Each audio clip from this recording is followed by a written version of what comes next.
NHL All-Star Weekend is a joke. That's an absolute joke is what it is. The 3-on-3 tournament had a few decent moments, including Pettersson and Horvat's swan song as teammates. And the Crosby and Ovi goal connection was pretty sweet too. But the game itself presented the same problem it always does, a lack of drive from the players to actually try. Friday's skills competition had some interesting ideas, but the overall execution was among the worst in league history. Cameras missed crucial moments. Isn't this that cartoon that causes seizures?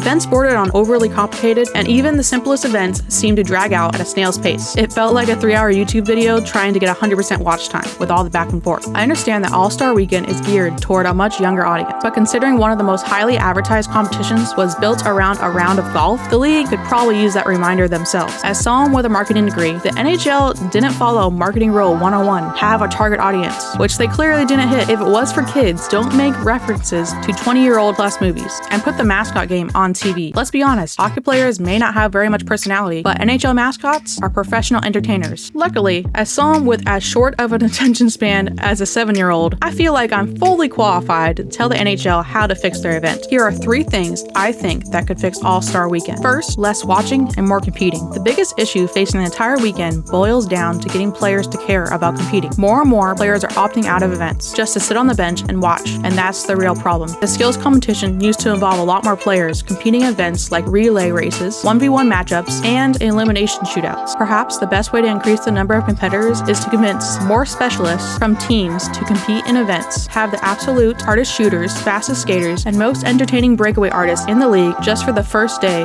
of activities to go head-to-head, regardless of being chosen an all-star. Maybe even bring in some NHL alumni or celebrity shooters as walk-on competitors and go for some viral moments. It would not only allow some of the players facing off in the 3-on-3 tournament a little more time to relax, but also give some real stakes and bragging rights to winning the events. I can do anything better than you. Oh, you can. Yes, I can. Number 2 is simple. No coaches challenges. Just don't do it. Letting coaches take away goals in a game that has absolutely no bearing on anything is so ridiculously stupid, especially in a game where the players are already playing at half speed. And finally, number 3, let the players recruit their own teammates. A decade ago, the NHL had a really cool idea to let the all-star captains draft their own teams, but that format disappeared after the 3-on-3 tournament was introduced in 2016. So let's combine the 2 most recent all-star concepts together and add a viral marketing twist. Give the captains of the 4 all-star teams the chance to recruit their own lineups for the game, with the hard rule that they can only add a certain number of their own teammates. Those choices could easily be turned into some entertaining content for social media as fans and players make their case for what team to get on board with. It would also give friends from other divisions a chance to finally play together, and even former teammates one more opportunity to play together. With the right time and attention, the All-Star game can be fun for everybody again, and there's no better time to fix it than right now.